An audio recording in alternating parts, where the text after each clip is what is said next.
On Rye, Chapter 4. It was another Sunday that we got into the Model T in search of my Uncle John. "He has no ambition," said my father. "I don't see how he can hold his goddamn head up and look people in the eye." "I wish he wouldn't chew tobacco," said my mother. "He spits the stuff everywhere. If this country was full of men like him, the Chinks would take over and we'd be running the laundries." "John never had a chance," said my mother. "He ran away from home early. At least you got a high school education." "College," said my mother. "Where?" asked my mother. "The University of Indiana." "Jack said he only went to high school." "Jack only went to high school. That's why he gardens for the rich." "Am I ever going to see my Uncle Jack?" I asked. "First, let's see if we can find your Uncle John," said my father. "Do the Chinks really want to take over this country?" I asked. "Those yellow devils have been waiting for centuries to do it. What stopped them is that they've been kept busy fighting the Japs." "Who are the best fighters, the Chinks or the Japs?"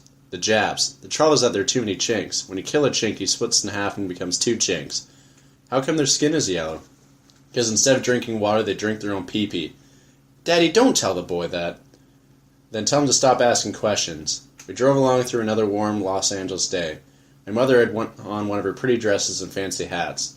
When my mother was dressed up, she always sat straight and held her neck very stiff. "I wish we had enough money so we could help John and his family," said my mother. "It's not my fault they don't have a pot to piss in," answered my father. "Daddy, John was in the war just like you were. Don't you think he deserves something?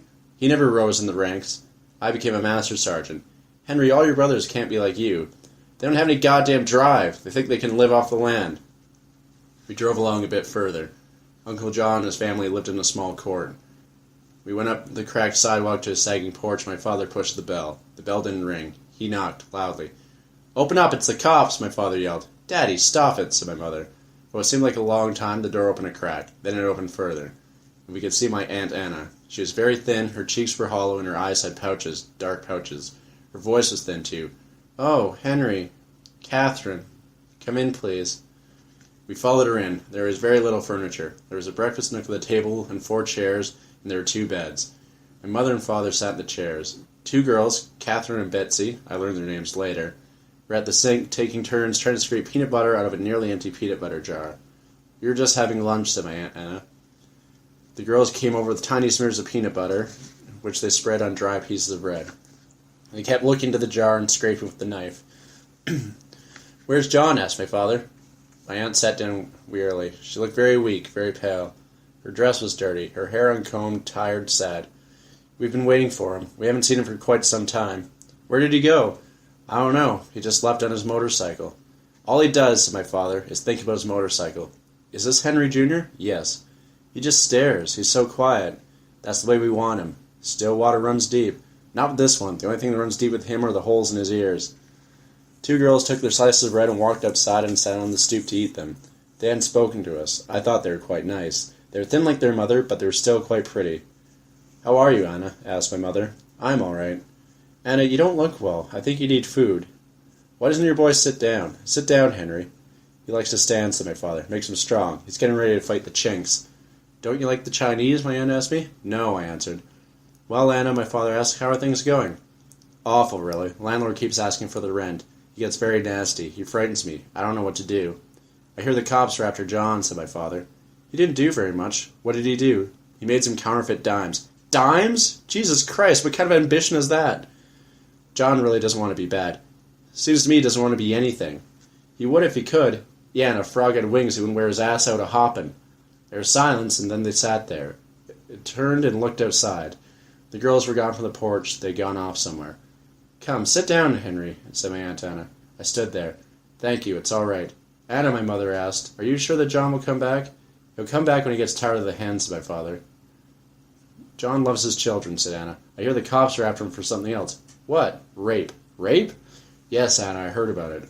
He was riding his motorcycle one day. This young girl was hitchhiking. She got into the back of his motorcycle, and as they rode along, all of a sudden John saw an empty garage. Drove in there, closed the door, and raped the girl."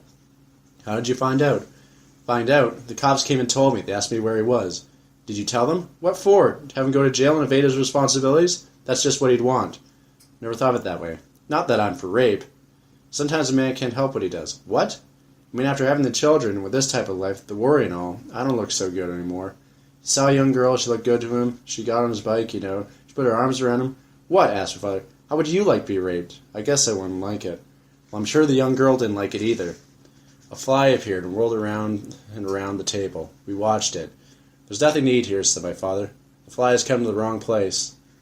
The fly became more and more bold. It circled closer and made buzzing sounds. The closer it circled, the louder the buzzing became. You're not going to tell the cops that John might come home?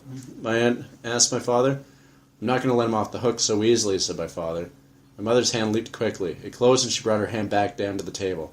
I got him, she said. Got what? Asked my father. The fly, she smiled. I don't believe you. You see the fly anywhere? The fly is gone. It flew off. No, I have it in my hand. Nobody's that quick. I have it in my hand. Bullshit. You don't believe me? No. Open your mouth. All right. My father's opened his mouth, and my mother cupped her hand over it. My father leapt up, grabbing his throat. Jesus Christ! The fly came out of his mouth and began circling the table again. That's enough, said my father. We're going home. He got up and walked out the door and down the walk and into the Model T and just sat there very stiffly, looking dangerous. We brought you a few cans of food, my mother said to my aunt. I'm sorry it can't be money, but Henry is afraid John will use it for gin or for gasoline for his motorcycle. It isn't much. Soup, hash, peas. Oh, Catherine, thank you. Thank you both. My mother got up and I followed her. There were 2 boxes of canned food in the car. I saw my father sitting there rigidly. He was still angry. My mother handed me the smaller box of cans, and she took the large box, and I followed her back into the court. We set the boxes down in the breakfast nook. Aunt Anna came over and picked up a can. It was a can of peas, the label on it covered with little round green peas. This is lovely, said my aunt. Anna, we have to go. Henry's dignity is upset. My aunt threw her arms around my mother.